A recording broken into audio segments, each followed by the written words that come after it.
فرش التراب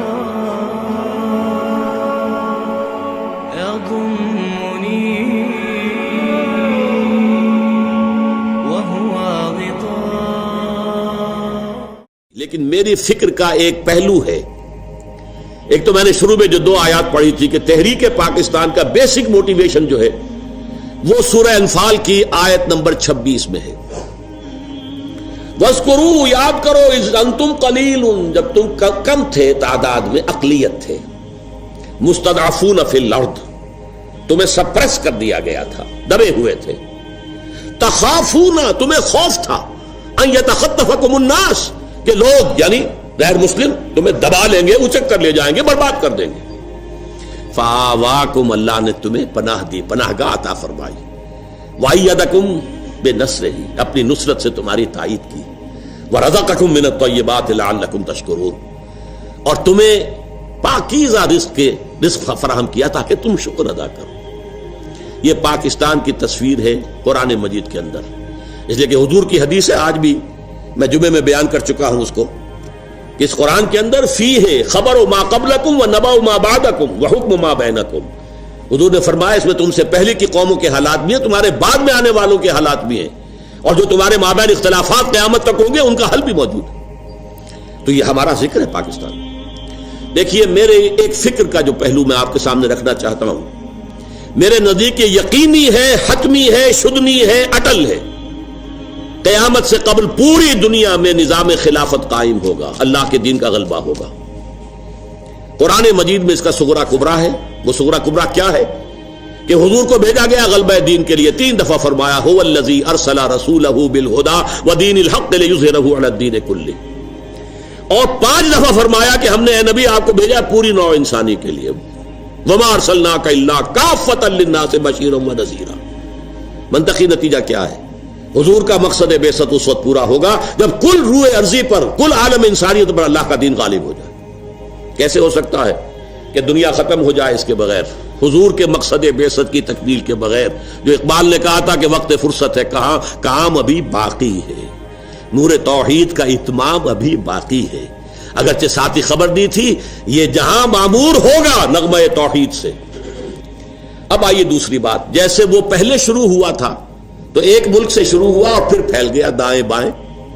عرب میں حضور کے دستے مبارک سے اسلام کا غلبہ ہوا، اور پھر 3 فوجیں نکلی، ایک مشرق کی طرف، ایک مغرب کی طرف، ایک شمال کی طرف، عراق سے ہوتے ہوئے ایران، اور ایران سے اور آسان کی طرف، ادھر یہ کہ شام سے ہو کر اور مصر کی طرف، اور یہ کہ آگے اٹلانٹک، ادھر یہ کوہ قاف تک.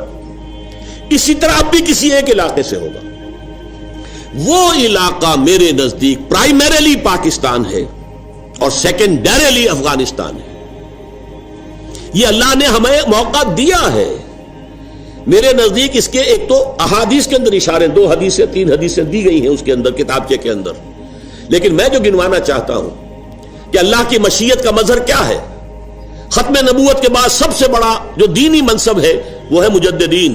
1000 برس تک مجددین امت عالم عرب میں آئے، 11ویں صدی سے شروع ہو گئے ہندوستان کے اندر. مجدد الفسانی، شاہ ولی اللہ دہلوی، سید احمد بریلوی، شیخ الہند مولانا محمود حسن، اور پھر عظیم ترین شخصیت علامہ اقبال جیسا مفکر، مولانا مودودی جیسا مصنف، مولانا الیاس جیسا مبلغ. پوری دنیا میں ان کی پیرل شخصیتیں کوئی ہے ہی نہیں. پھر تحریک خلافت پوری دنیا میں کہیں بھی نہیں سوائے پاکستان کے، سوائے ہندوستان کے. پھر یہ کولونیل رول سے آزادی سوائے یہاں کے کہ اسلام کا نعرہ لگا، کہیں بھی نہیں. کہیں وہ نسلی میلین نیشنلزم کی بنیاد کے اوپر سارا کچھ جو ہوا ہے، یہ انڈونیشیا وغیرہ میں، ملیشیا میں ملے نیشنلزم، اور عرب نیشنلزم کی بنیاد پر ہوا عالم عرب میں. اسلام کا نعرہ صرف یہاں لگا. پھر معجزہ ہے پاکستان. میری کتاب میں نے ثابت کیا معجزہ ہے، کسی اصول سے ثابت نہیں ہوتا کہ پاکستان بننے والا تھا. یہ تو بالکل اللہ تعالیٰ کی سنت ہے. عسى ربكم ان يهلك عدوكم ويستخلفكم في الارض فينظر كيف تعملون. ہو سکتا ہے کہ تمہارا رب تمہارے دشمن کو ہلاک کر دے، تمہیں زمین میں حکومت دے، پھر دیکھے گا تم کیا کرتے ہو. یہ ہے پاکستانی قوم کے لیے. یہ گھڑی محشر کی ہے، تورسۂ محشر میں ہے. پیش کر غافل عمل کوئی اگر دفتر میں ہے. پھر قرارداد مقاصد کا پاس ہونا. پھر اب یہ سود کے بارے میں کہ جو اس وقت کا عالمی مالیاتی جو استعمار ہے، اس کا اصل جو اٹکنڈا ہے وہ تو یہی سود ہے. اقبال کہتے ہیں ای بنوک ای فکر چالاک یہود، یہ بینکنگ کا پورا نظام جو ہے یہودیوں کے چالاک ذہن کی پیداوار ہے. نور حق سینہ آدم ربود، اس نے انسان کے اندر سے جو اللہ کا نور تھا نفخت فیہ من روحی اسے نکال پھینکا ہے. اب یہ درندہ بن گیا ہے، آدمی درندہ بے دندان و چنگ.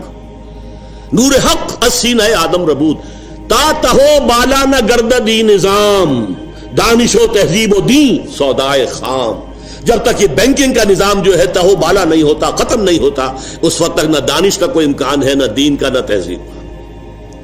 اور وہی بات علامہ قائد اعظم نے کہی اسٹیٹ بینک آف پاکستان کا افتتاح کرتے ہوئے کہی کہ یہ نظام نہیں، ہمیں اپنا نظام بنانا ہوگا. تو بہرحال ان حوالوں سے اللہ تعالیٰ نے بہت سے شواہد جمع کر دیے ہیں کہ یہاں سے احیاء ہوگا.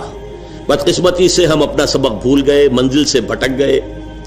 ہماری دینی قیادت نے بہت بڑی غلطی کی، ہمالیہ ایسی غلطی کی، پاور پالیٹکس میں اپنی صلاحیتوں کو، قوتوں کو ضائع کر دیا.